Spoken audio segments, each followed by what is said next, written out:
Bien, buenas tardes. Gracias a todos por acompañarnos en esta 26 edición de Tardes de Literateneo. Tardes de Literateneo es un ciclo literario para profundizar en el conocimiento tanto de la persona como de la obra de nuestros mejores autores y autoras.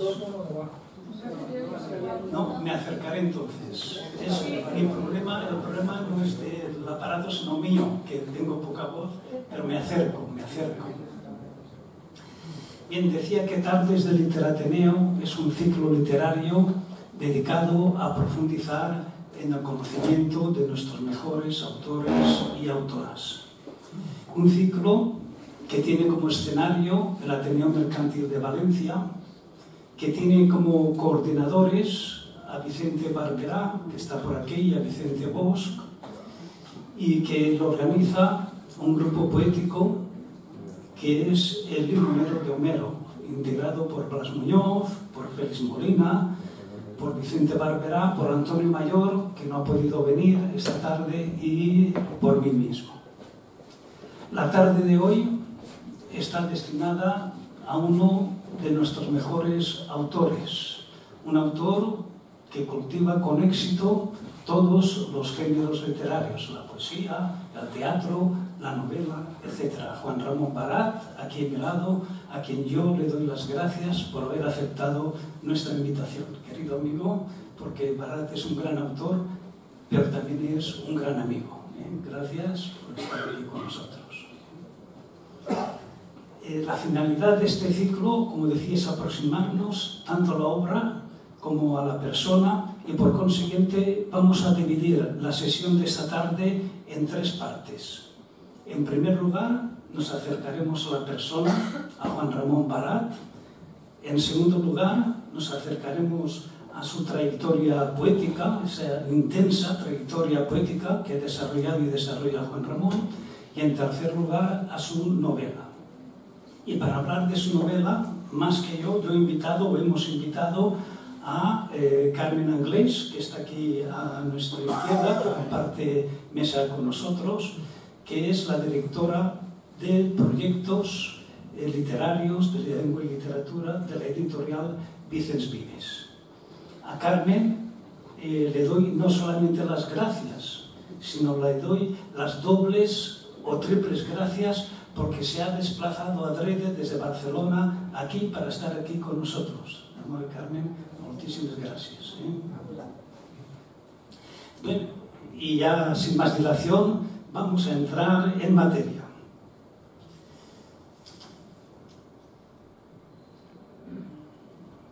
Decíamos que el primer bloque es la persona.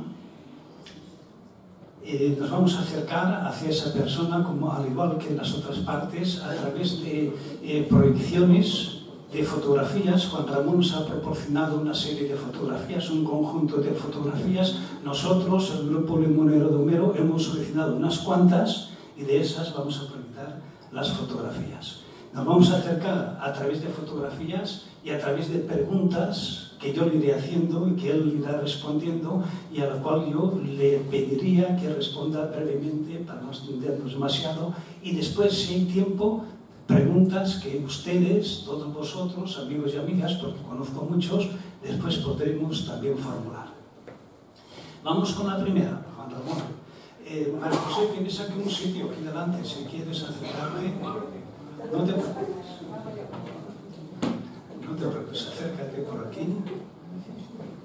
Juan Ramón me ha dicho, ¿dices que eres la Madonna? Sí, me ha dicho. Bueno, Juan Ramón, naciste en Borbotó. Borbotó es una pedanía de las cercanías aquí de Valencia, de Montcada, cerca de Montcada. ¿Quién no tiene bonitos recuerdos de esa infancia y juventud pasada en su tierra natal? ¿Algún recuerdo de esa época, de esos recuerdos que permanecen indelebles en la memoria? Sí. Buenas tardes a todos. Antes de responder, me vas a permitir, Pascual, que dé las gracias Me vas a permitir, Pascual, que dé las gracias, por supuesto, a ti, al limonero de Homero, que aquí está muy bien representado, Félix, Blas, Vicente, etcétera, al Ateneo, por supuesto, por cedernos el local. Gracias, Carmen, por querer acompañarnos esta tarde desde Barcelona, has venido. Y a todos ustedes que estáis aquí, que están aquí, muchas gracias por venir y acompañar.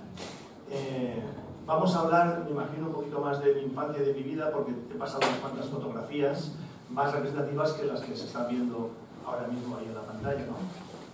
Esos que están viendo en la pantalla son mi mujer y mis dos hijos. Por eso mi mujer tiene que estar aquí en primera fila, lógicamente, ¿no?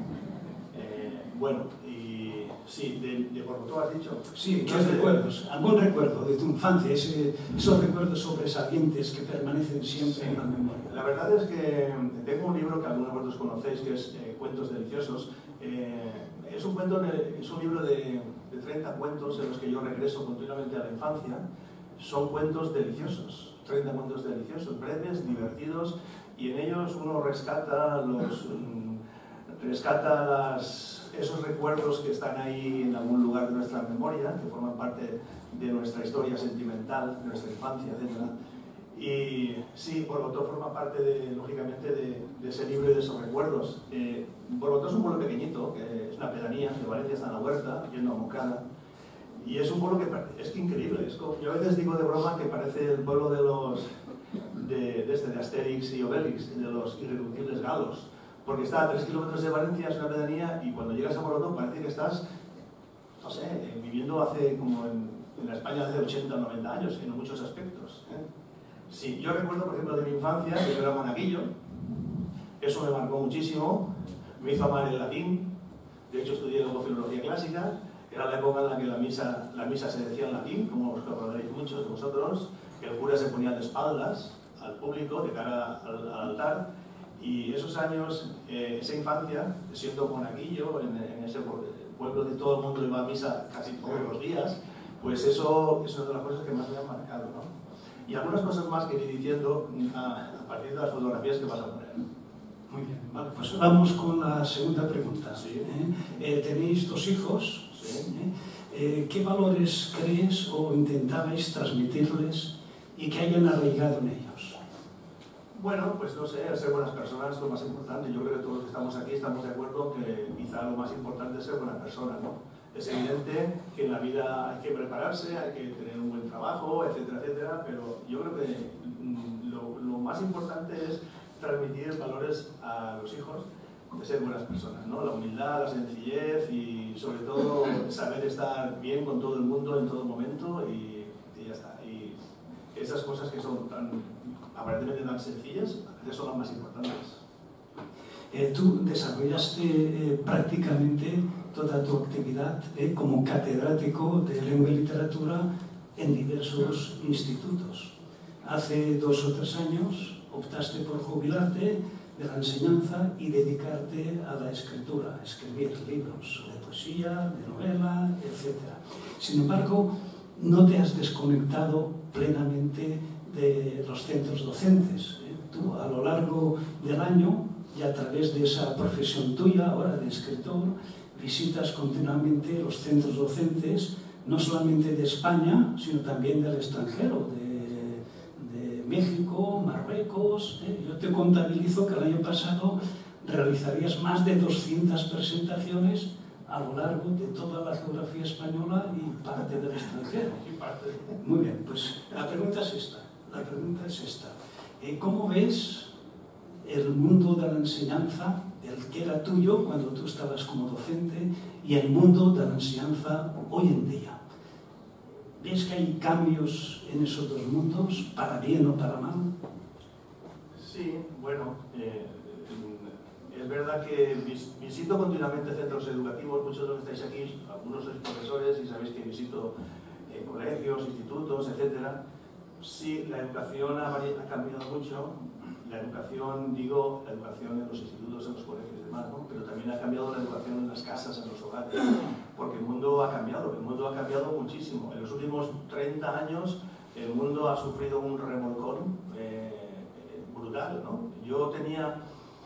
A veces lo hemos hablado mi mujer y yo, A lo mejor el mundo de mis padres, que además aquí hay mucha gente de mi edad más o menos, ¿no? Pues el mundo de nuestros padres era un mundo en el que se parecía mucho al mundo de mis abuelos, de mis bisabuelos, etcétera, ¿no? Pero desde los últimos 40 años para acá, el mundo hemos pasado, yo tenía 18 años, yo era campesino, porque mis padres eran campesinos. Ahí en la huerta de Borbotó, en Moncada, por Masarrochos y Burjasó, Botella, por la zona, ¿no?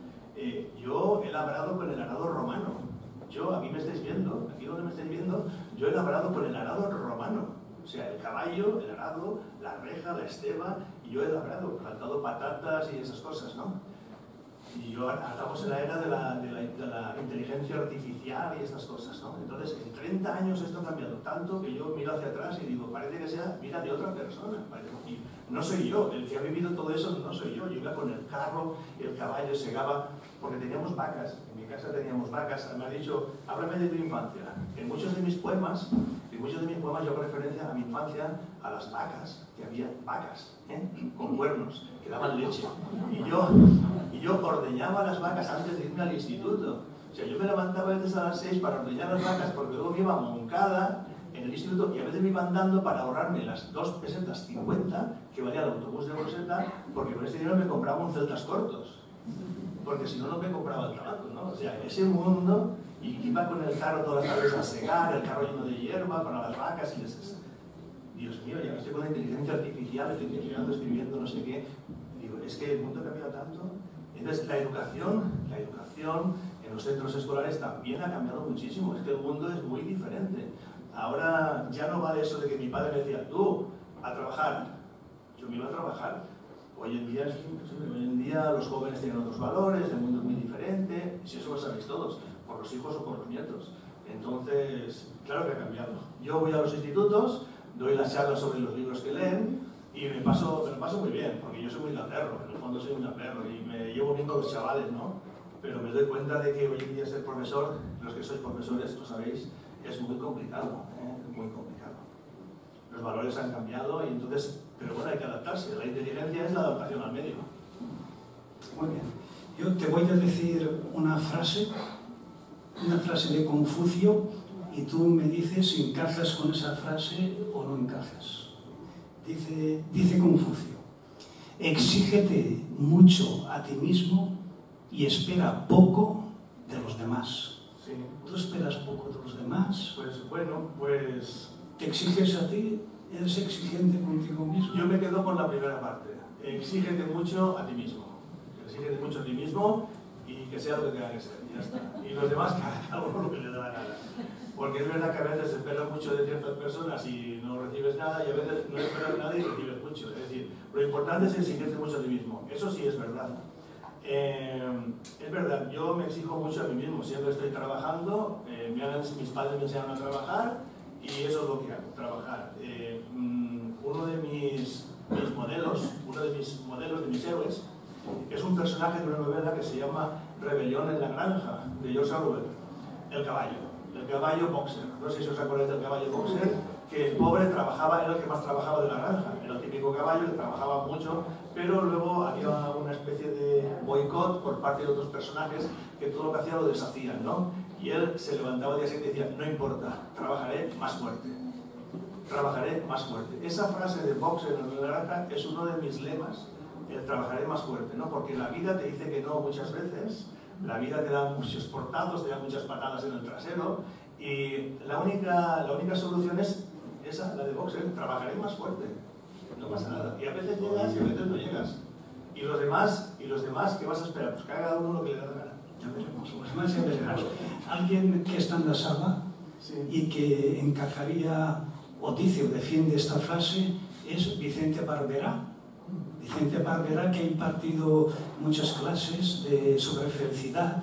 Yo le he escuchado decir muchas veces que la felicidad, una de las claves de la felicidad, consiste en no esperar nada de nadie. Lo que te den, bienvenido, pero no esperar nada, para no llevarse desengaños, decía él. Muy bien. Bueno, pues continuamos. Juan Ramón, algo de lo cual te arrepientas de haber hecho y que si volvieras atrás no harías, o de no haber hecho y que si tuvieras ocasión lo harías? Bueno. Tengo que decir que yo cuando era joven estudiaba muy poquito. Estudiaba lo justito para aprobar. Yo tenía, como he dicho antes, mis padres eran campesinos, yo trabajaba mucho en el campo. Tenía que ordeñar las vacas, tenía que ir a secar la hierba y esas cosas. Luego me gustaba salir, entrenaba fútbol. Yo jugaba en la cantera de Valencia Club de Fútbol. No sé si este tema va a salir o no. Jugué en la cantera de Valencia 9 temporadas y jugué en el campo de Mestalla 3 temporadas. Y salía mucho los fines de semana, me gustaba vivir mucho, entonces estudiaba poquito. Si de algo me arrepiento es de no haber estudiado más, porque perdí mucho tiempo. Bueno, no sé si perdí el tiempo, porque al final, cuando uno ya se convierte en escritor, uno dice, si no has vivido, ¿de qué vas a escribir? ¿No? Es decir, para ser escritor tienes que haber vivido, para luego contar historias. Bueno, entonces a lo mejor ese tiempo que yo perdí entre comillas en mi infancia y en mi juventud, pues haciendo, pues en fin, lo que hacen los jóvenes, ¿no? Pues a veces digo, tenía que haber estudiado más, porque hay que ver aquel profesor que me apretaba y yo no hacía ni caso, luego aprobaba de cualquier manera y demás. Pero yo creo que al final, incluso el tiempo que hemos perdido, el tiempo que perdí me ha servido de mucho, porque he vivido otras experiencias, otras cosas, he vivido mucho, es verdad, porque yo era muy vividor, me gustaba salir a bailar, a la discoteca, ligar todo lo que podía, me faltaba tiempo para ligar y esas cosas. Y bueno, pues esas cosas pues al final también forman parte de tu experiencia sentimental, ¿no? De tu educación sentimental. Bueno, yo qué sé. ¿Ligabas mucho? Es verdad que ligaba lo que podía. Es verdad que a ver, he perdido mucho tiempo con el fútbol, es verdad, porque me gusta mucho el fútbol. Y entonces a veces digo, bueno, pues si todo el tiempo que he dedicado al fútbol lo hubiera dedicado a escribir, a lo mejor hubiera sido escritor a los 25 años, no sé, pero tampoco hubiera sido lo mismo. No hubiera sido lo mismo. Muy bien. Oye, ¿qué opinas de la situación esta política internacional que estamos viviendo? Ucrania, Palestina, ¿tú qué opinas de todo eso? ¿Cuál es tu opinión? Buenas. Esto es un marrón. Pero de todas formas me voy a mojar, ¿vale? A ver, lo he dicho con la gente con la que, de mi familia, gente que conozco y tal, lo he comentado, me preocupa bastante, como a muchos de vosotros. Todos recordamos que Hitler llegó al poder elegido en las urnas. Hitler llegó al poder elegido en las urnas en el año 1933, ¿vale? Hitler llegó porque la gente lo votó. Luego sabemos todos lo que pasó. Hoy en día estamos gobernados por gente que ha llegado al poder porque los han votado. No voy a decir ningún nombre porque todos saben los nombres que están ahí. En Estados Unidos, en Rusia, en Hungría, en no sé dónde, no sé más, etcétera, etcétera. Entonces, claro, en Israel, en Corea del Norte, si es que son tantos, si es que ahora mismo hay 14 o 15 descerebrados que son los que están gobernando el mundo ahora mismo. A mí, ¿qué quiere que yo opine? Porque me da miedo, me da mucho miedo. La verdad que da miedo porque es que... Recuerdo una película que vi cuando era joven que era Teléfono Rojo, volamos hacia Moscú, que parecía casi de pitorreo, pero llegaba el loco de la colina, el Donald Trump de la colina o quien sea, que apretaba el botón, me toma por saco, ¿no? Si es que apretar el botón es tan fácil, y hay tanta gente capaz de apretar un botón y liarla, ahora mismo, porque claro, están todos llenos de armas nucleares y de tal calibre, que cualquiera que apriete el botón viene el lío enseguida, ¿no? Pues claro, estoy preocupado, como todos los que estamos aquí, me imagino, ¿no? Entonces es un Pasemos a las fotos. Vamos a hacer una primera proyección de 8 fotos. ¿Vale? Tú las comentas brevemente. Yo voy brevemente, vale. Bueno, esta. Primero, dinos tú quién eres. Bueno, vamos a ver. Es que yo estoy de espaldas. A ver, eso es Borbotón. Eso tiene que ser el año 1960. Yo nací en el año 1959. Yo nací en el año 59. Vale, eso es Borbotón, la aldea de los irreductibles galos. 600, 700 habitantes, eso es el año... Yo tendría ahí 5 años. Yo es que no me veo. Si es que, a ver, yo estoy a la derecha de la foto. A ver, se puede poner el cursor encima. A ver, espera un momento, si es que no lo veo. No, yo soy así.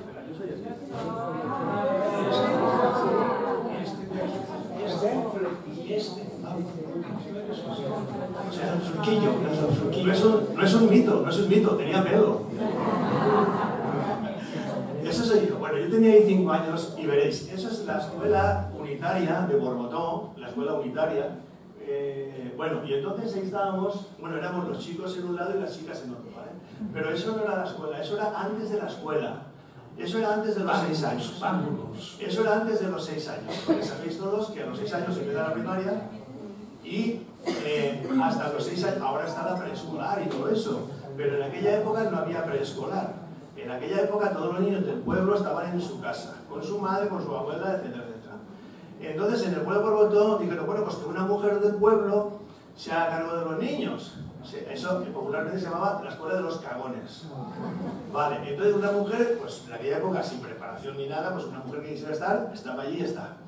Bueno, la maestra de los cagones, que la estáis viendo todos, arriba, ¿veis qué guapa? Era mi madre. Está aquí, está aquí.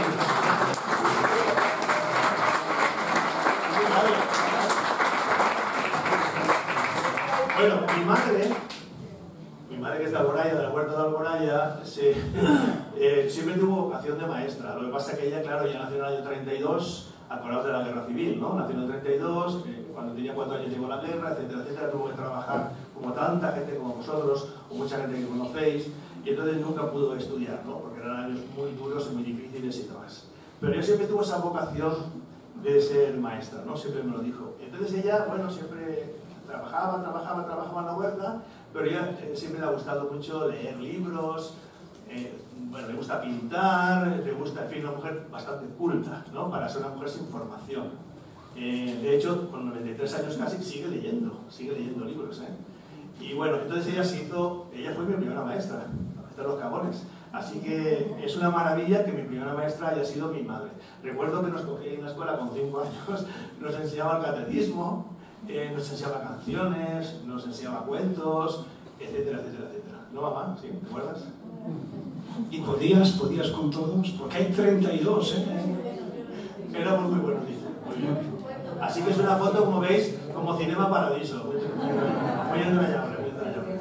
Pasa. Bueno, esa foto es el estadio que se ve. ¿Tú quién eres? Sí. Ese estadio, esa foto muy mala, porque en aquella época no se hacían fotos. Yo jugaba en los infantiles, en los juveniles, en el Valencia B jugué, y eso es Mestalla, Mestalla, jugamos en Mestalla. Yo soy... Izquierda, derecha.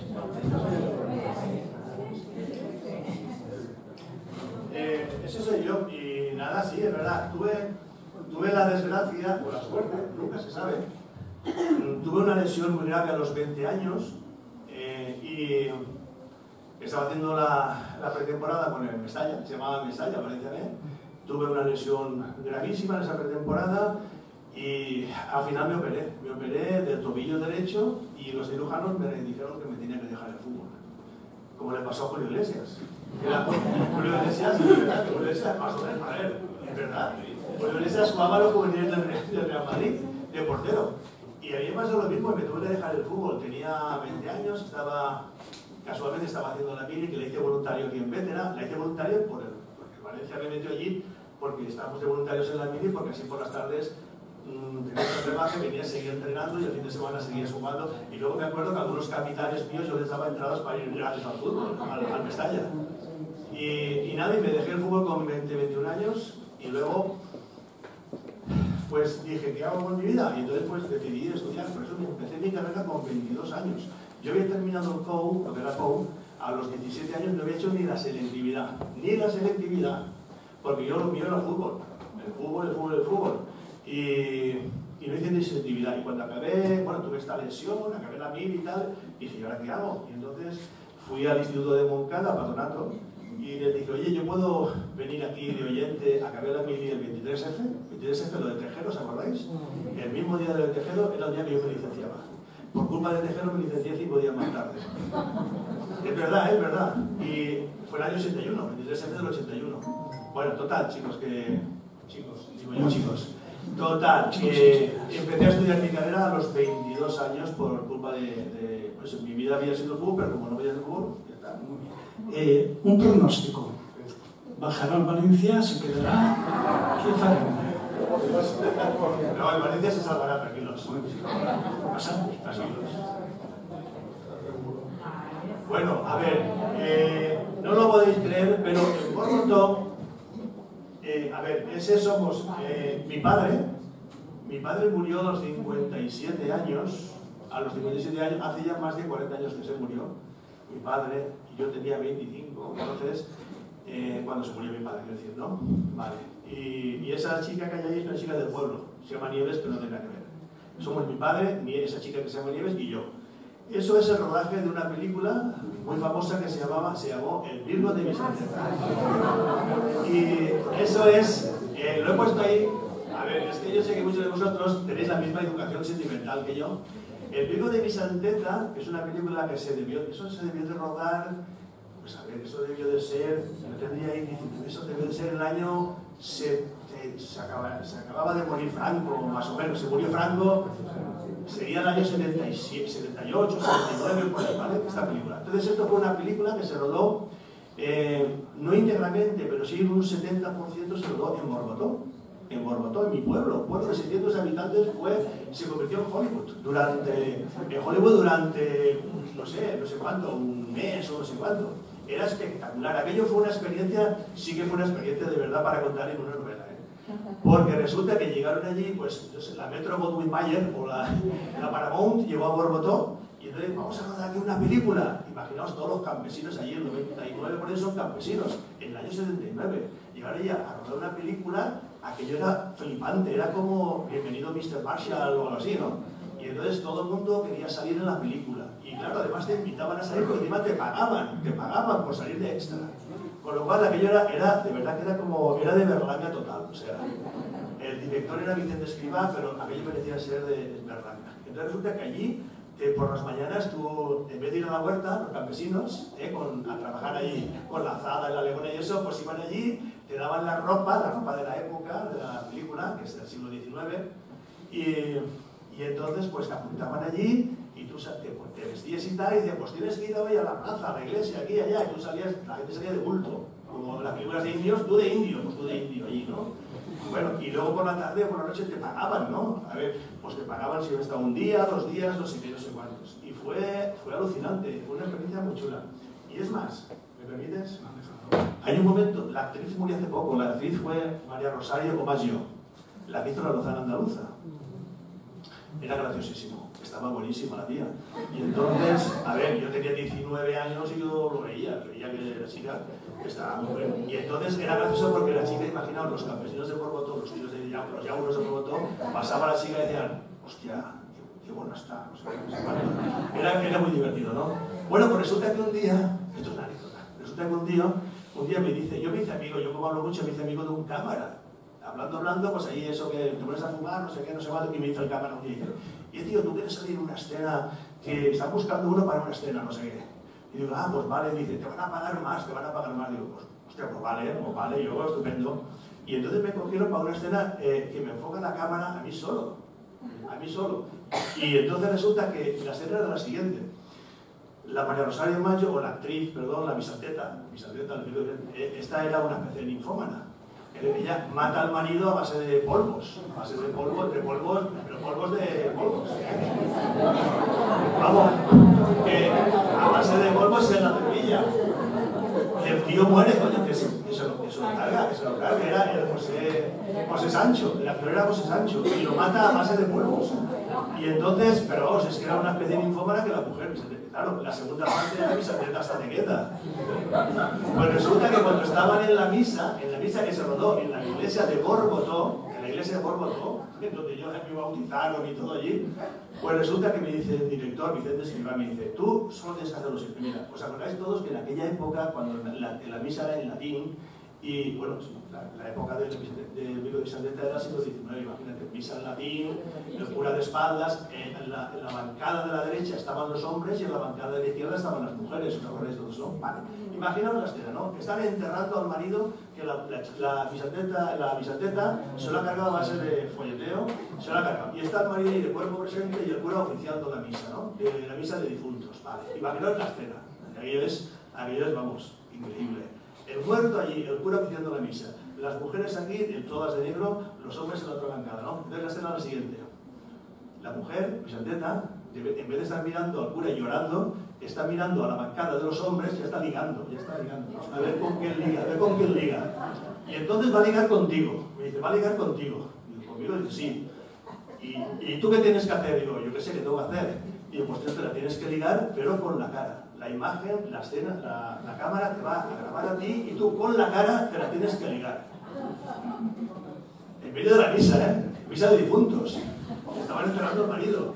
Digo, pues vale. Y entonces yo estoy allí, la mujer, y entonces dice, ya. Entonces viene la cámara, se me pone delante y me dice, venga, lígatela. Y yo empiezo a ligarme, pero a la cámara, ¿no? A hacer así, guiñar el ojo. Era increíble. Esto lo podéis ver, Está grabado, Está grabado.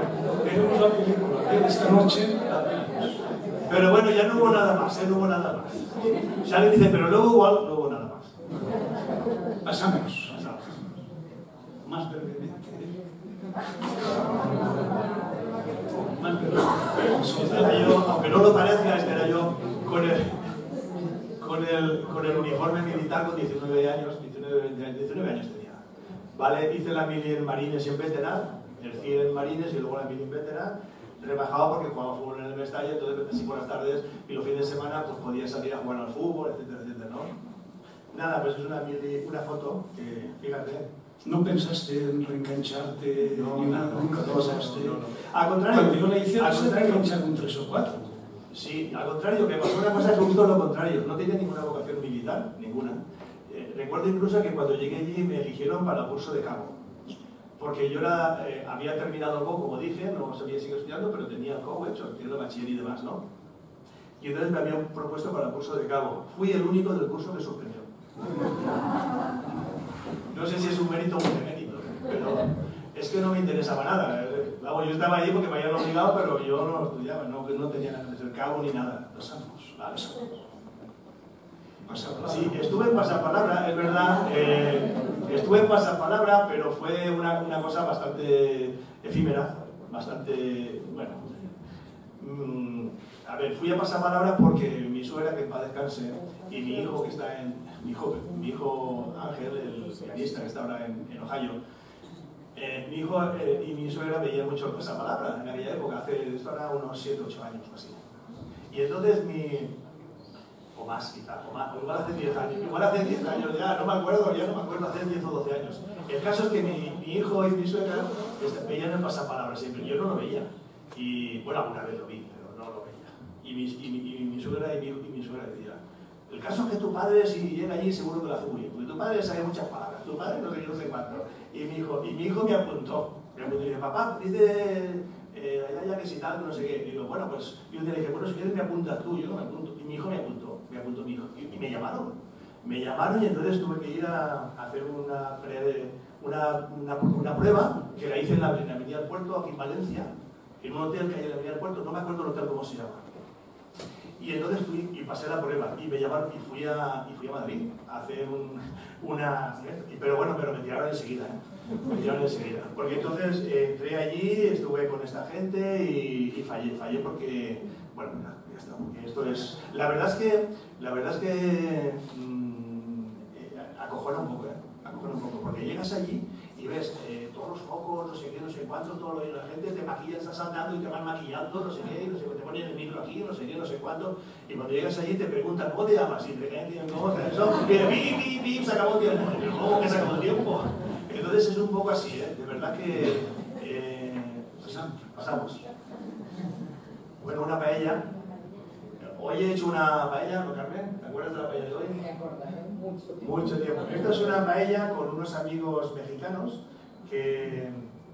Sí, son amigos mexicanos, porque como ha dicho Pascual, he estado en México 2 veces, este año ahora en mayo voy a volver a México, y esta chica que está de blanco en el medio, se llama Connie, es la persona que está en México, que es la que me invita de vez en cuando a ir a México, a hablar de mis libros en colegios. Entonces, pues esta mujer es una especie de editora, promotora educativa, conoce todos los colegios de México, y mira que México es grande, que es 3 veces como España.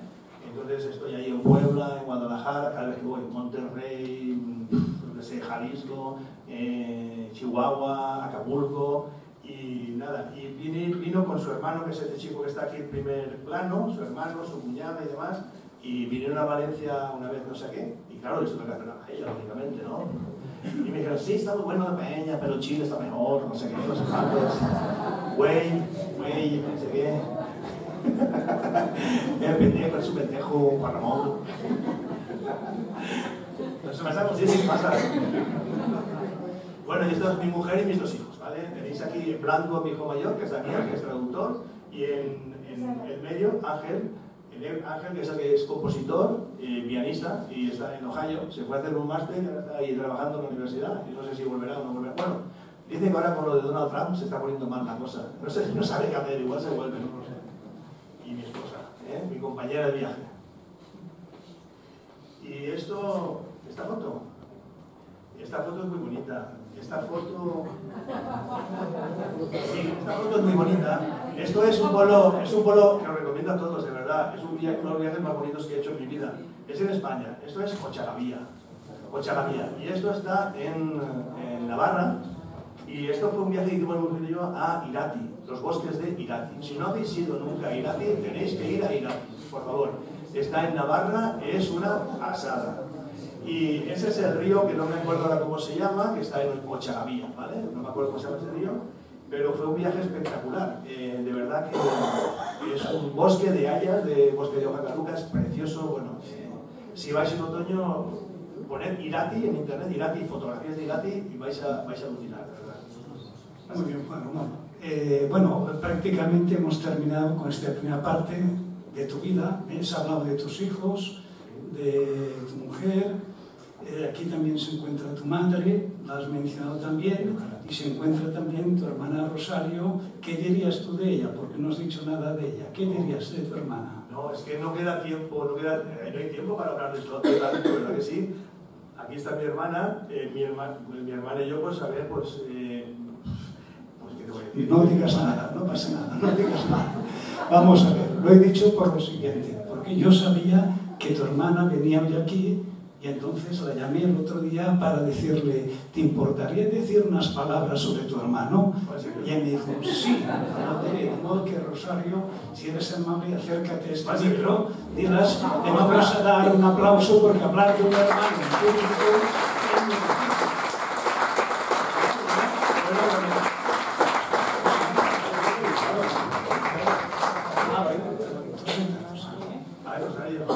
Rosario, como mi madre. Sí, me llamo Rosario, porque en casa son cosas así de fácil, para no equivocarme.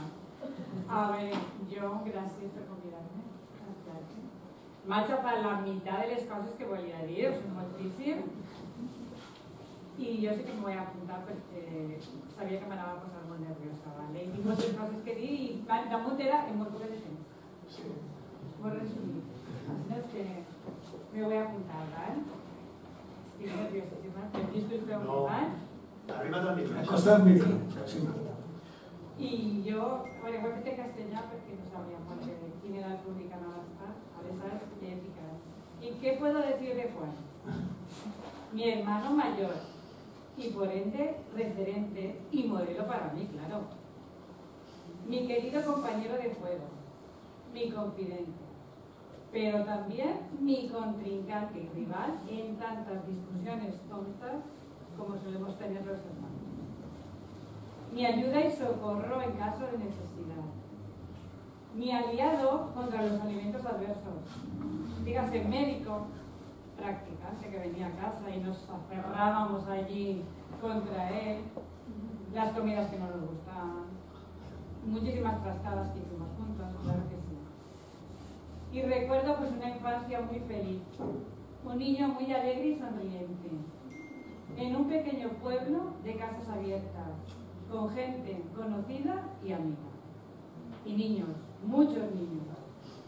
Y niñas, que jugábamos libres, que conquistábamos los campos, las acequias, las plazas y calles e inventábamos juegos y aventuras sin fin. Porque nuestro pueblo, como bien ha dicho él, era muy pequeño, era nuestra fortaleza, era nuestro castillo particular. el emplazamiento ideal para jugar. Jugábamos a marro, a guá, al escondite, a fútbol. Y la huerta, colindante con sus campos de cultivo y sus acequias, era el lugar perfecto donde buscar todo tipo de bichos. Renacuajos, ranas, sapos, lagartijas, bueno, todo aquello que se movía era objeto de juego y de estudio, por favor. Los restos de la carpintería que había en el pueblo pues eran asaltados por todos los niños, os podéis imaginar. Y con ellos, pues aquí mi hermano se construía sus espadas, sus escudos y jugaba a ser pues el guerrero de África. Porque le gustaba mucho, igual que Robin, ¿eh? Y bueno, pues allí iba a salvar el mundo, como aquel héroe, ¿eh? De Tevera. Y también construía con una tabla, gomas, pinzas y tachuelas, pues unas máquinas de petaco que le quedaban impresionantes, de verdad. Pero bueno, que vendía, que ya os digo yo que era... Negociante. Sí, sí. Era un hermano con un toque especial para la pelota y una gran habilidad como futbolista. Deporte al que dedicó mucho tiempo y esfuerzo. Pero ya se sabe, ¿eh? Muchos son los llamados, pero pocos los elegidos, ya lo sabéis. Y yo creo que, como él ha dicho, fue una bendición aquello que te pasó. Aunque... Sí. Bueno que sí. También era el compañero que nos compartía las tareas caseras que nuestros padres nos encomendaban. Y como no podía ser de otra manera, con su imaginación tan desbordada, cualquier actividad se transformaba en un juego. Así que hacíamos interminables listas de palabras encadenadas, adivinanzas, chistes, proyectos, y cualquier trabajo tedioso era un juego. Y se pasaba, ya está. Mi querido hermano, al que no le gustaba demasiado estudiar, y que llenaba libros y libretas de anotaciones, de versos y por supuesto de dibujos, muchos dibujos. Dibujaba sus propios cromos, todos los jugadores de todas las alineaciones de fútbol. Aprendió a tocar la guitarra, actuó en un grupo de teatro del pueblo. Yo de verdad que siempre me ha maravillado la capacidad que tiene de trabajo y su imaginación, de verdad que sí. Era cariñoso, y sigue siéndolo, muy cariñoso. Besos, muchísimos besos. Se alejaba, volvía, te he dado el besito. Te quiero mucho, te lo he dicho. De la tierra al cielo. Te he dado el besito, otro besito. Muchos besos, muchos abrazos. Y con tal despliegue de cariño y simpatía, nunca le han faltado amigos, amigas y novias. Yo ni melenas. Yo de las nenas. Hasta que conoció a María José, claro, su excepcional mujer, de la que sigue tan enamorado como desde el primer día. Y cómo no va a tener tantos amigos, y todo ese cariño y alegría van siempre acompañados de hospitalidad y generosidad. Pero el tiempo pasa y llega Mili, y todos los que lo conocéis, sabéis que ni le gustan las guerras, ni las armas, ni los conflictos, los detestamos. Pero eso eran otros tiempos. Fue una pausa obligada que le sirvió para reflexionar y decidir qué hacer. Y bueno, entre las muchas opciones, posibilidades, sopesar, valorar, agricultura, ganadería, fútbol, estudios, ganar los estudios por goleada, claro. Eligió la mejor y más inteligente de todas las opciones, retomar los estudios y acudir a la universidad. Y estudió lenguas clásicas, leer, escribir, empaparse de saber. Más tarde haría hispánicas, ¿sí? Y así, con esos ojos grises verdosos, que cambian con la luz de cada nuevo día. Con esa mirada alegre, llena de curiosidad infinita. Lo siento.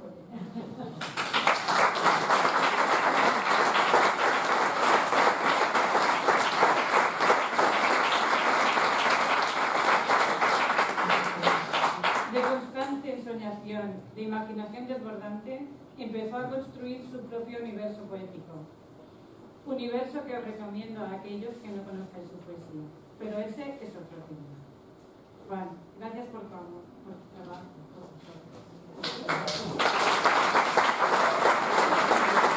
tu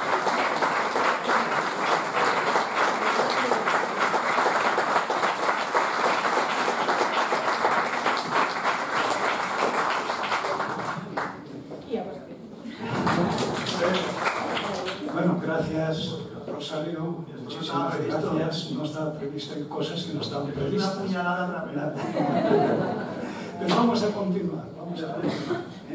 Con Rosario hemos cerrado este primer bloque y vamos al segundo bloque, que es su trayectoria poética, la poesía. Juan Ramón tiene muchísimas cualidades, como ha dicho Rosario. Entre esas cualidades voy a subrayar ahora dos de ellas. Es un autor fecundo. Yo le contabilizaría unas 60 obras más o menos escritas y publicadas, lo cual significa mucho. Escribir 60 obras y publicarlas no es una cosa que esté al alcance de todos. Y además tiene una segunda cualidad que venimos diciendo, que es un autor polivalente, es decir, que cultiva con acierto, con éxito, todos los géneros literarios. En poesía, que es lo que nos ocupa ahora, ha obtenido importantes premios. Voy a citar solamente 3 de ellos, de los muchos que tiene, estos 3.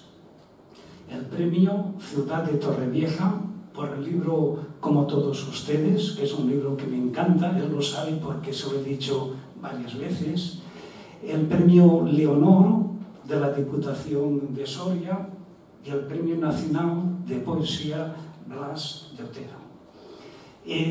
¿Qué te ha proporcionado la poesía? Yo a veces he escuchado a algunos que dicen: la poesía me ha salvado. ¿Qué te ha aportado a ti la poesía y qué te ha quitado, si te ha quitado algo? No, la poesía no me ha quitado nada, al contrario, la poesía me ha dado muchísimo, muchísimo. Lo que pasa es que todos sabemos que las cosas importantes a veces en la vida no se cuantifican económicamente. Lo sabemos todos, ¿no? El dinero no lo compra todo. El dinero, tú puedes con dinero comprarte una camiseta, pero no puedes comprar el amor de una persona, por ejemplo. Entonces el dinero no compra todo. La poesía me ha proporcionado muchísimas cosas que no se consiguen con dinero. No es que me haya salvado de nada, ni me ha rescatado de nada, pero sí me ha proporcionado muchísimos momentos de una inmensa felicidad.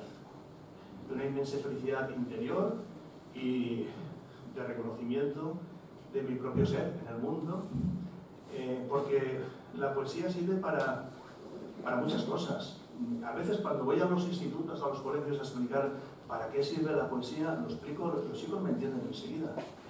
Sirven para, por ejemplo, anclar en el tiempo, anclar como las fotografías, sirven para anclar en el tiempo lo que tú has sido, cosas que tú has pensado, cosas que tú has vivido, gente que ha compartido contigo un momento de la existencia con la que has estado unos años, y entonces un sentimiento, una desilusión, una tristeza, una alegría enorme, un enamoramiento, etc. Todo eso la poesía lo refleja igual que lo reflejan las fotografías. Tú cuando ves un álbum de fotografías te acuerdas del abuelo, de la abuela, del tío, de no sé qué. Cuando yo leo mis poemas, yo voy recordando mi vida, porque son momentos de mi vida. Yo he escrito este poema por aquella chica que conocí, de la que me enamoré, por aquella persona que tal y tal. Y eso, ¿cómo se paga todo eso? ¿Eso cómo se cuantifica? Siempre pongo el ejemplo del poema que tú sabes que es uno de mis poemas favoritos, a mi padre. Mi padre, he empezado diciendo que mi padre murió muy joven. Tenía yo 25 años, él tenía 57. Y mi padre murió del corazón. Y yo, cuando mi padre murió, yo tenía 25, yo ya escribía poesía, no había publicado en serio, pero yo quería escribirle un poema, pero no encontraba las palabras adecuadas para escribir el poema que yo quería dedicarle a mi padre. Yo era joven, 25 años, sí, estaba estudiando, estaba en la universidad, y yo quería escribirle ese poema a mi padre, que yo le quería dedicarle un poema, ¿no? Una elegía. Pero pasaban los años y yo no encontraba las palabras, no encontraba palabras yo a la altura de lo que yo podía sentir. Y mira que yo con mi padre había reñido esta vida. Pero pasaron los años, y lo menos 20 años después de mi padre ya enterrado una noche, es que esto, igual me estoy enrollando, pero es que esto vale la pena que lo cuente. 20 años después de mi padre enterrado ya, una noche de verano, llegó una ráfaga de viento y me trajo el olor del jazmín. Y entonces me acordé, sabéis que el olor es muy evocador, y me acordé de una noche de mi infancia en la que mi padre y yo estábamos sentados allí en la acera, allí en el pueblo, en la acera, una noche de verano, y bueno, me acordé de una noche de la infancia, ¿no? Y entonces, 20 años después de haber muerto mi padre, le escribí el poema que yo le debía. El poema que yo le debía. Y ese poema se llama Noche de Verano, y es un poema que cada vez que leo, mucha gente me pide, cuando veo eso me dice, por favor, lee el poema de tu padre, ¿no? Es un poema que yo cada vez que lo leo me acuerdo de mi padre, me acuerdo de mi infancia, etcétera, etcétera, etcétera. Entonces, claro, ¿para qué sirve la poesía? ¿De qué te puede salvar? No te salva de nada, seguramente, pero sí que va anclando tu vida y no sé, y te da muchísimos momentos y una infelicidad inmensa que de otra manera sería imposible. Sería imposible. No sabía cómo hacerlo. Y ese poema no lo conoces. Vamos a ver, lo conozco. Vamos a ver las fotografías, sí, pero las comentas brevemente. Sí, voy a ser mucho más breve. Claro. Te paso una por una. Bueno, el poema anterior, la foto del foto anterior. Volverá. Es igual. Volverá. Bueno, en la foto anterior era Antonio Colinas. Volverá. Soy de poesía, lo conocéis. Volverá. Vale, bueno, este es el premio Ciudad de Torrevieja, que tú te has referido, y estos son, bueno, mi mujer que está a mi lado, y luego son Enrique Gracia y Soledad Serrano, que quedaron, Enrique Gracia, que es un grandísimo poeta dirigiendo la Biblioteca Nacional, Enrique Gracia quedó el segundo, yo quedé el primero, y nos hicimos muy amigos, y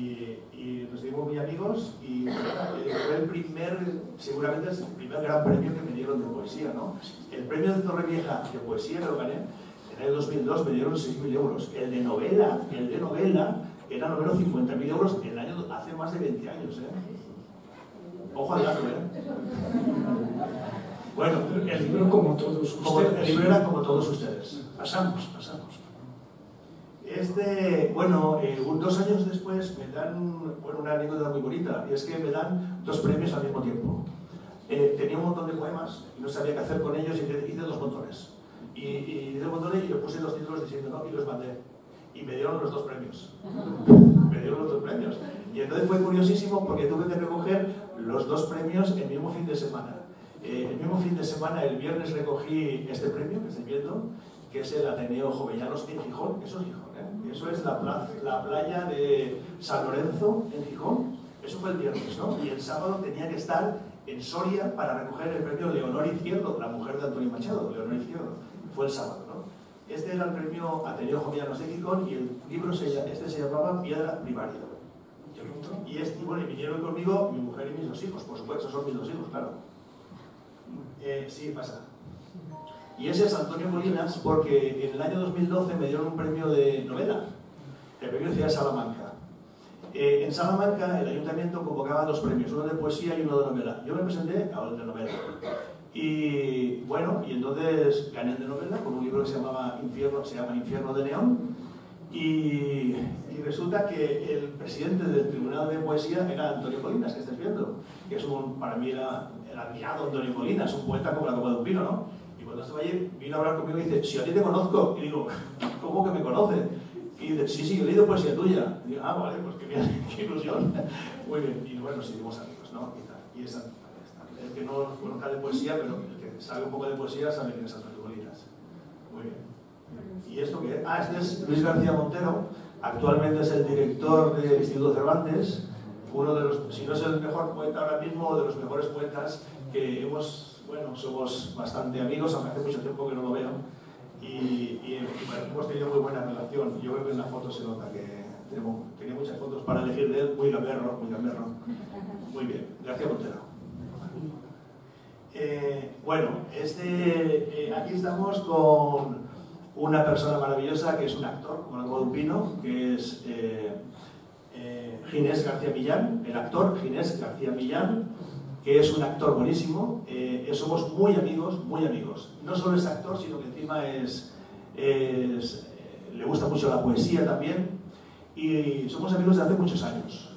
Ahora está en Madrid y bueno, él me ha presentado 2 libros de poesía en Madrid. 2 libros. Y cada vez que saco un libro de poesía me dice, ya sabes que yo soy tu presentador oficial, en Madrid por lo menos. Y ya está. La última vez que vi a Ginés fue en Madrid, hace poco, en el Teatro Español, haciendo de Max Estrella en Luces de Bohemia. Bueno, aquí está. Esta no te la esperabas porque esta fotografía no la ha proporcionado él. Esta foto no la quería poner porque no quería poner a ningún, como decía en el Máximo Estrella y Luz de Cebolla, no quiero poner ningún contemporáneo. Pero bueno, esta la ha colado. Una noche de juerga, ¿eh? Esta foto la ha colado Pascual, estamos ahí Pascual, Zapater, Pascual, Juan Pablo Zapater y un servidor Antonio. Los tres con sombrero, el Club del Barret. Muy bien, muy bien. Entonces, una rama de golfos, son unos golfos. Me llevan a la perdición estos dos. No lo veo bien. Espera un momento, ¿eh? Ah, sí. Sí, perdón. Vale, es que, sí, esto es, el que está en el centro es Luis Antonio de Villena. Luis Antonio de Villena, que es uno de los grandes escritores y poetas de la actualidad, como sabéis aquí en España, tiene yo no sé cuántos libros publicados, cuántos premios, todo lo que podéis imaginaros que tiene Luis Antonio de Villena, ¿no? Estuvo no hace mucho aquí en Valencia, fue en Poesencia, la última edición de Poesencia, que esto fue en mayo, por ahí, ¿no? ¿Fue en mayo? Octubre. ¿Fue en octubre? Bueno, pues en octubre fue, sí, en octubre. Y nada, y pues, lógicamente está Pascual Casañ en medio de todo el follón este, porque Pascual Casañ es el organizador de Poesencia. No sé si sabéis lo que es Poesencia, aprovecho para hacer un paréntesis de publicidad. Poesencia viene de poesía y Valencia, ¿vale? Poesencia. Entonces hemos hecho tres, ¿no? ¿Son tres ediciones? ¿Cuatro ya? Vale. La que viene es la quinta, ¿no? La quinta, vale, pues es una especie de congreso de poesía nacional, con aspiraciones de ser internacional, y vienen los primeros espadas, ¿vale? Los primeros espadas. Así que esta fue la última edición. Este hombre que veis ahí con el pelo blanco se llama Salustiano Masó, murió hace poco con 101 años, ¿vale? Salustiano Masó es un poeta que nació en 1923, por lo tanto ha muerto el año pasado con 101 años. Para mí es el número uno en poesía, ¿vale? Cuando me dicen, ¿cuál es tu maestro en poesía? Mira que he leído, mira que he leído todos los poetas, los conozco a todos, pues para mí el número uno es Salustiano Masó. Y la gente no lo conoce, pero no pasa nada, muy bien. Góngora estuvo 300 años desaparecido y esas cosas, no pasa nada. Salustiano para mí era un modelo no solo como poeta, sino como persona. No lo conoce nadie porque vivió siempre fuera de los cenáculos, fuera del mundillo literario, fuera de los grupos de poder. Él prefiere irse a la montaña y vivir su vida tranquilamente. Y lo pagó caro, lo pagó con eso, pues, que no lo conoce nadie, pero es muy bueno, es buenísimo. Muy bien, esta es la última fotografía de este segundo bloque. A Juan Ramón y a mí nos une, yo creo, una gran amistad, y esa amistad empezó a través de un poema suyo que yo descubrí en internet. En internet, un día entrando, viendo poemas, leí Como todos ustedes, el poema Como todos ustedes, que me encantó. Digo, hombre, debo de conocer más a este autor. Y entonces me agencié su libro, Como todos ustedes, me encantó ese libro, y después nos conocimos en un recital de poesía. Nació allí una incipiente amistad que ha ido acrecentándose con el tiempo. Pues yo, para cerrar este bloque, te pediría, si eres tan amable, que leyeras el poema Como todos ustedes. Como no te lo habrás traído, lo he traído yo aquí. No tengo permiso. Este Pascual es una cajita de sorpresas, ¿eh? Bueno, voy a contar una anécdota. Antes de leer el poema, una anécdota que va a gustar mucho a todos. Y cuando ha salido mi hermana, que lo de mi hermana de verdad que ha sido una cosa totalmente... Yo no tenía ni idea de que mi hermana iba a salir a hablar, ¿eh? Pero cuando he dicho de la infancia, que nos apoyábamos, nos protegíamos, y eso es muy curioso porque hay una persona aquí que está ahí, que se llama Amparo. Amparo Pastor. Bueno, Amparo Pastor, que está ahí, cuando mi hermana y yo éramos pequeñitos, Amparo vino por pronto y era la punchadora. La punchadora era la ATS, ¿no? La practicante, la que venía ya a pincharte.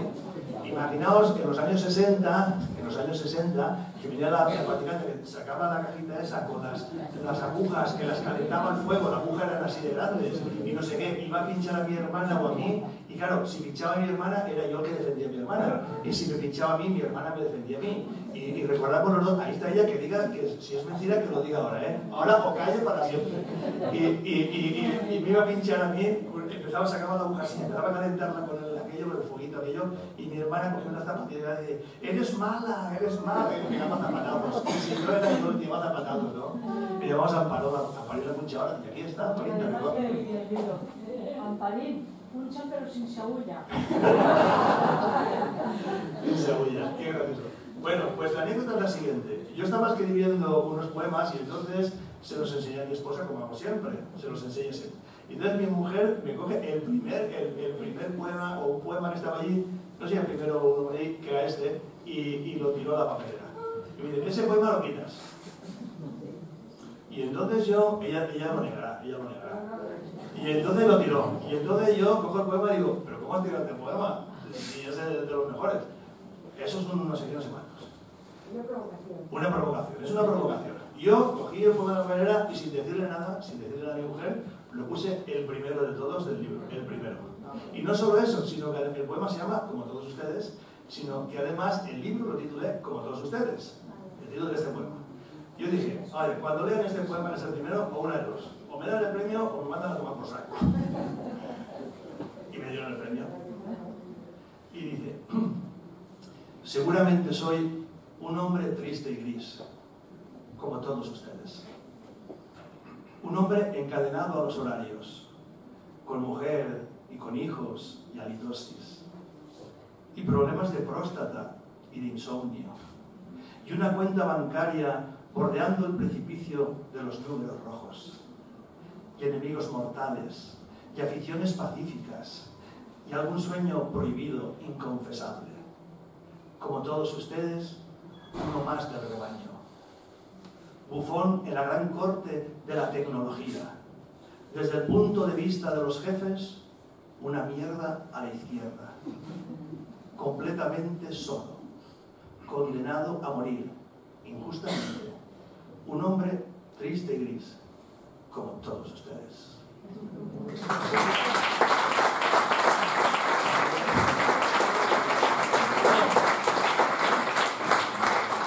Ya saben que era una apuesta. Lo puse al principio y dije que el jurado haga lo que quiera y me dieron el premio por ese libro. Y después el poema, pues que tú me conociste a mí, ¿no? Sí, ese poema fue así, como lo he contado, tal como lo he contado. Vamos con el último bloque, vale, con la novela. Muy bien. Con la novela. Hace unos momentos yo calificaba a Barat como un autor fecundo y polivalente, polifacético. Pues bien, a esas dos cualidades yo ahora le añadiría una tercera cualidad. Para mí, Barat es un autor riguroso. Todas sus novelas, para mí, tanto las novelas históricas como 1707 o las novelas de misterio, tienen un denominador común, que es su gran calidad. Esa calidad yo la concretaría en dos aspectos.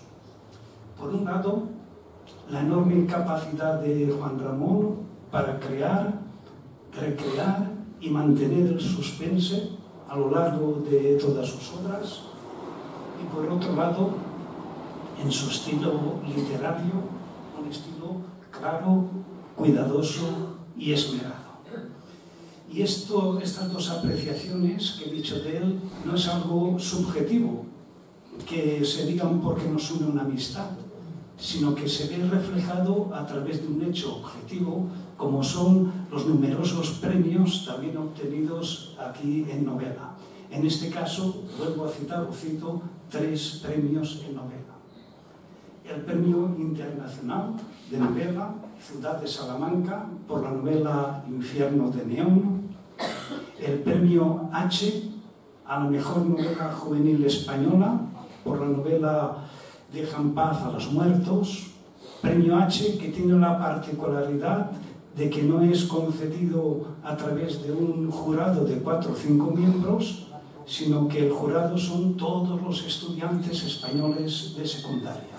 Un año esa votación de aquellos estudiantes recayó en una de las novelas de Juan Ramón. Y el premio Los Inmortales a la mejor novela juvenil española 2023 por la novela Clara en la oscuridad. Vamos a hablar de su última publicación, Expediente Becker, y como he dicho al principio, no lo voy a hacer yo, sino que yo le voy a ceder la palabra a Carmen Anglés para que hable de ese libro, del proyecto de la editorial. Ya sabéis que Carmen, como he dicho, es la directora de proyectos de lengua y literatura de la editorial Vicens Vives. Carmen, tienes tú la palabra.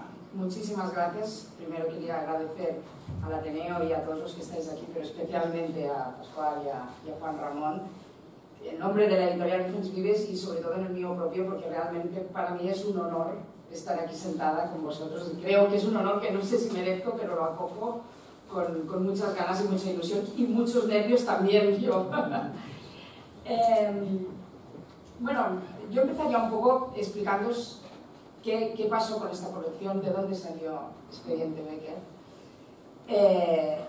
Estamos ahora viviendo un momento, yo creo, de la literatura infantil y juvenil un poco extraño, ¿no?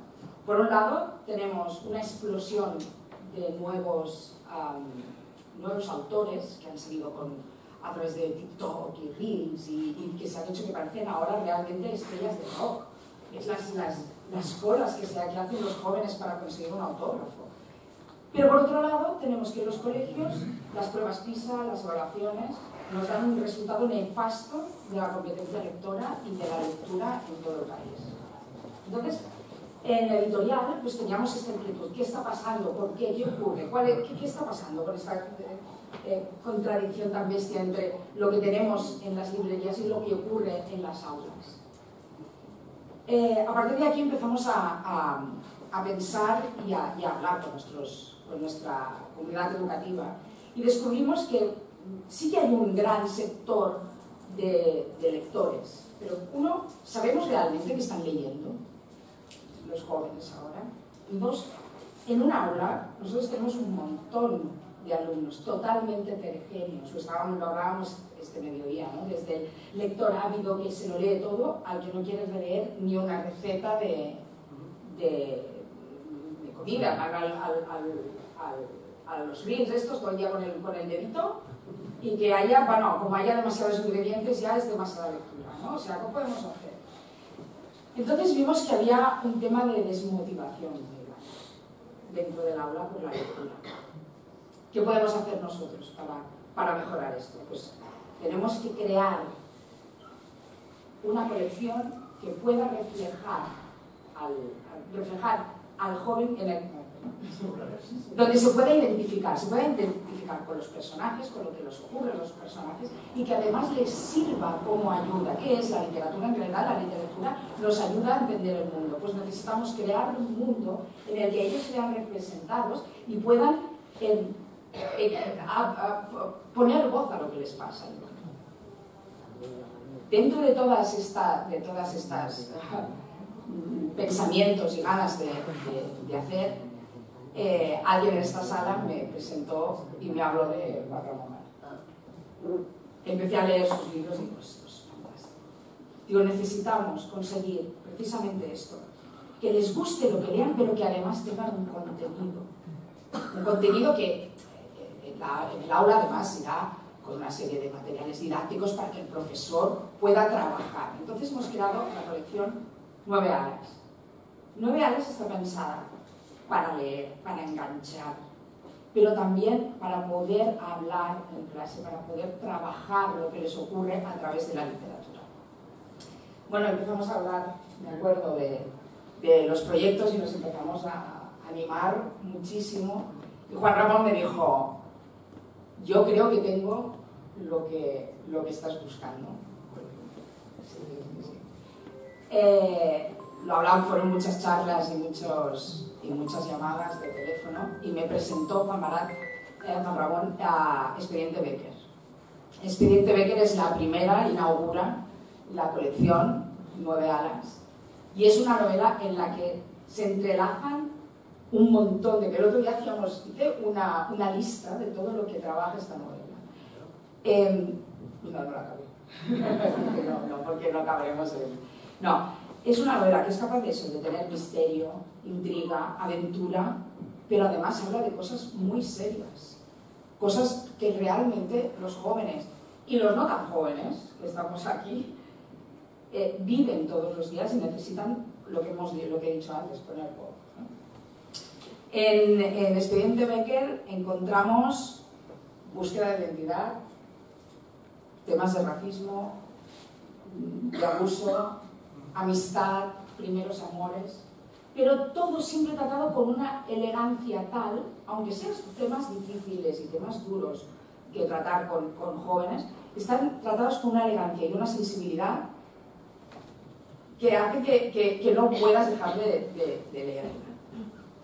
No, me has dicho que... Yo quería preguntarte una cosa.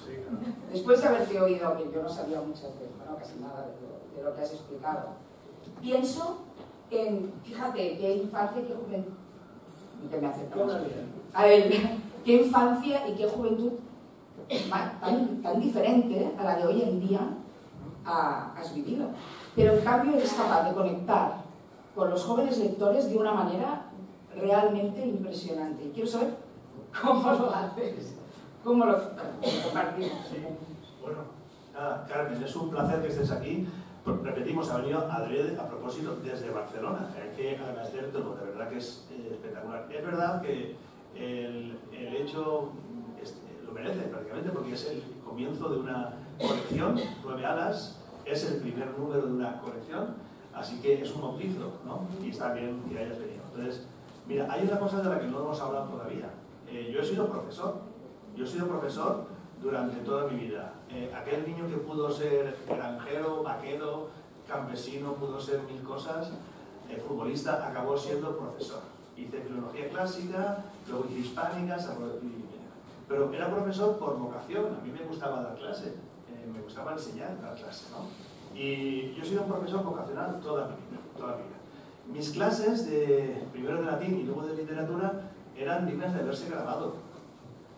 Yo hacía mucho, a ver, entre comillas, el payaso, ¿no? Por ejemplo, cuando explicaba poesía, yo iba con mi guitarra a clase, con mi guitarra.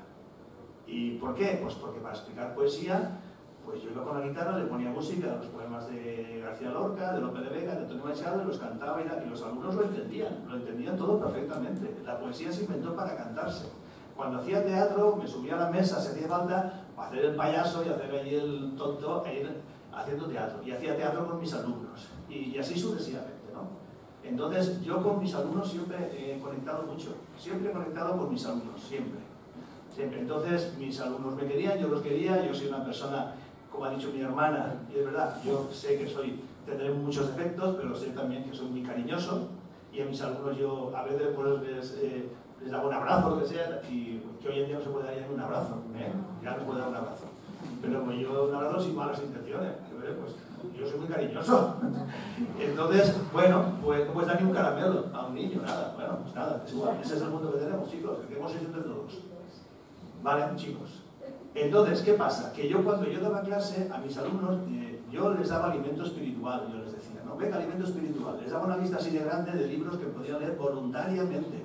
Libros leídos por mí previamente, ¿vale? Por mí. Libros que iban a enganchar.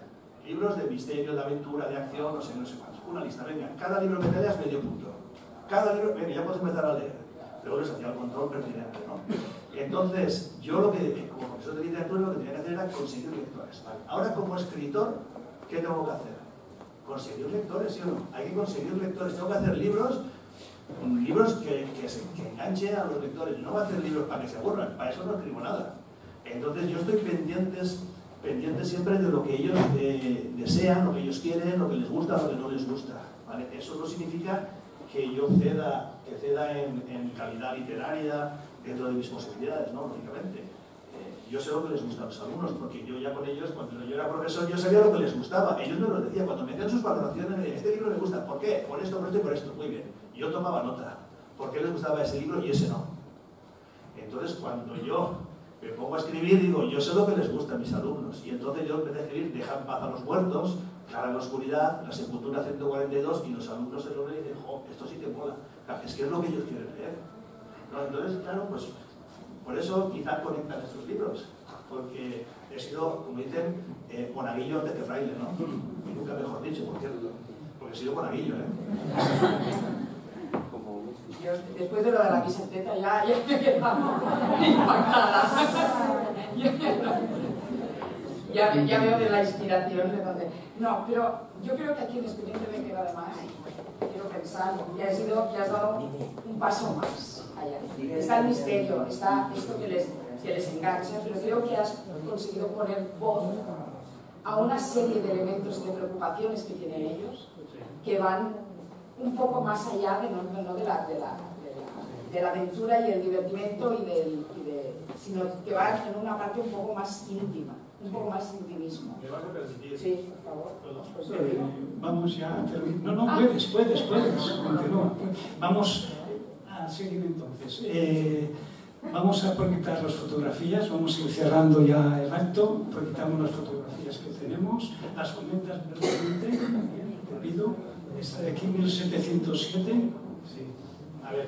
¿La ves? Yo miro... Ah, sí, bueno, esto es nada, cuando publiqué 1707, que es una novela que muchos conocéis, sobre la Guerra de Sucesión Española, fin de los Austrias, principio de los Borbones, y es firmando libros en un Corte Inglés o algo así, no me acuerdo. ¿Ahí está?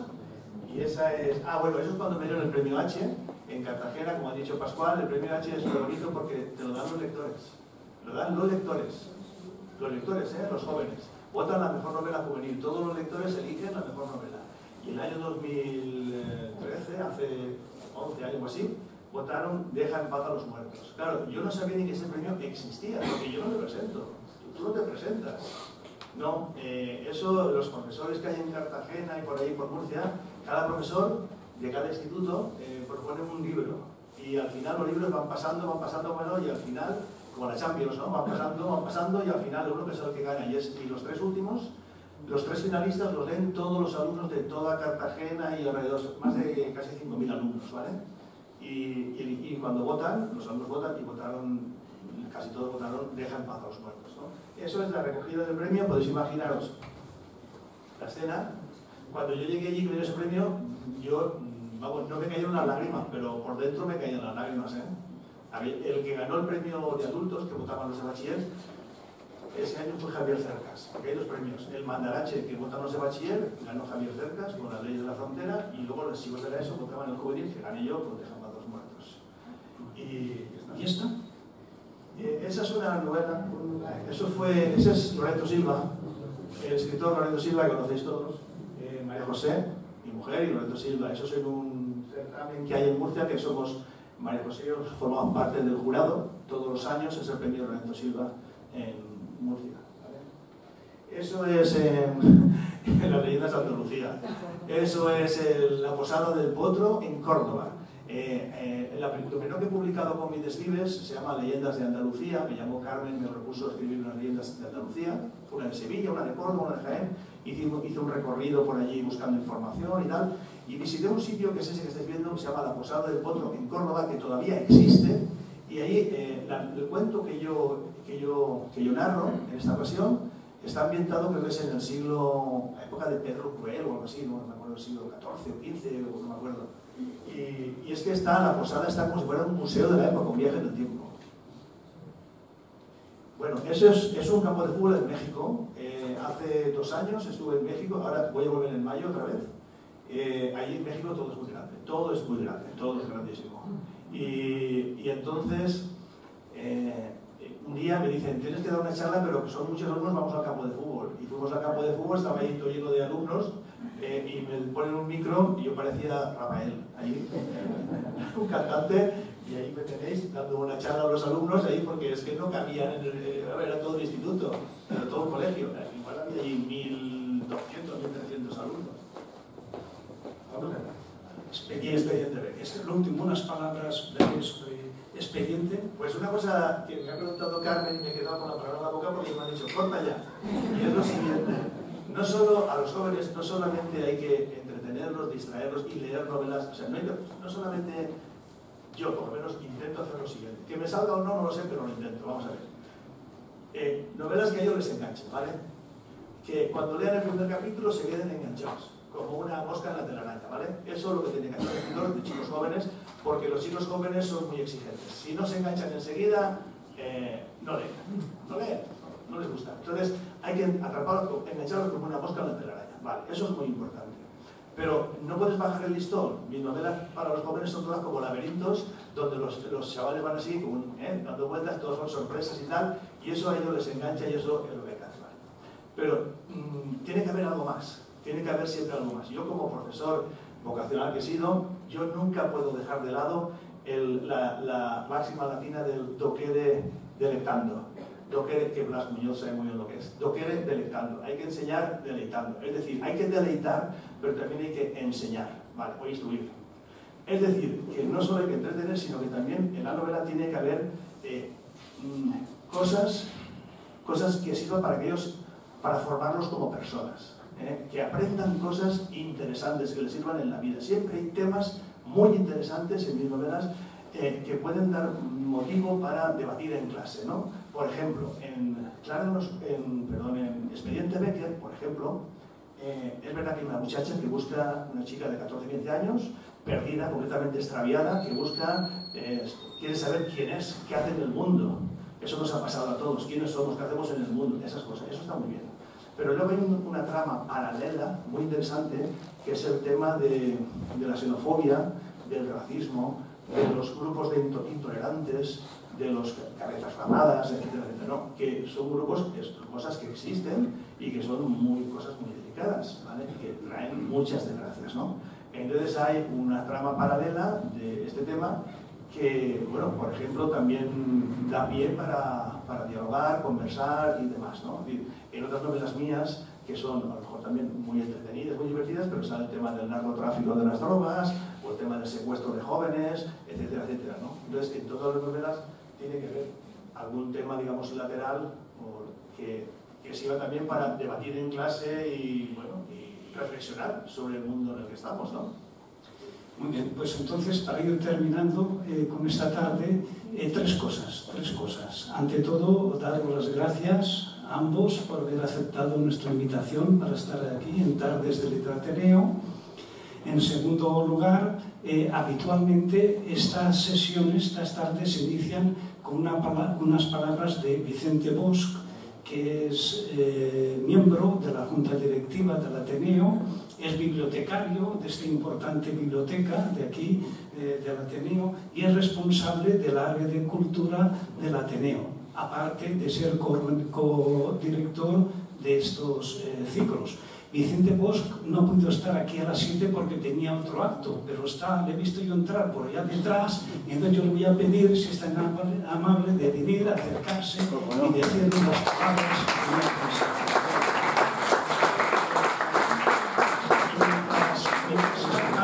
que se prepara para decirlas. La última cosa es la siguiente. Habitualmente cerramos estas sesiones con unas fotografías que la gente que desee salir se acerca por aquí, por detrás, se pone por aquí y hacemos una fotografía, la hace José Luis Vila, que es colaborador también de este ciclo, con el fin de que quede un grato recuerdo, tanto en este caso para Juan Ramón como para Carmen. Adelante, Vicente. Bueno, pues en primer lugar, dar las gracias a las personas que hacéis posible este ciclo, los componentes del Limonero Romero. La verdad es que para mí es un verdadero placer y es un orgullo el seguir con esta actividad, que primero era Poetas en el Ateneo, que hacía el amigo Vicente Barberá, hicimos 40 sesiones y ahora ya, no sé, vamos por muchas sesiones de Literateneo y las que vamos a seguir haciendo. Pretendemos ensalzar la vida profesional y personal de personas que se lo merecen, y el caso de hoy está más que justificado. Y les emplazo a que el día 14 de abril, si no lo han dicho yo no lo voy a descubrir, pero también por favor el día 14 de abril tendremos una nueva sesión de Literateneo y les emplazo a que vengan con todos nosotros. Muchísimas gracias por confiar en nosotros. Gracias.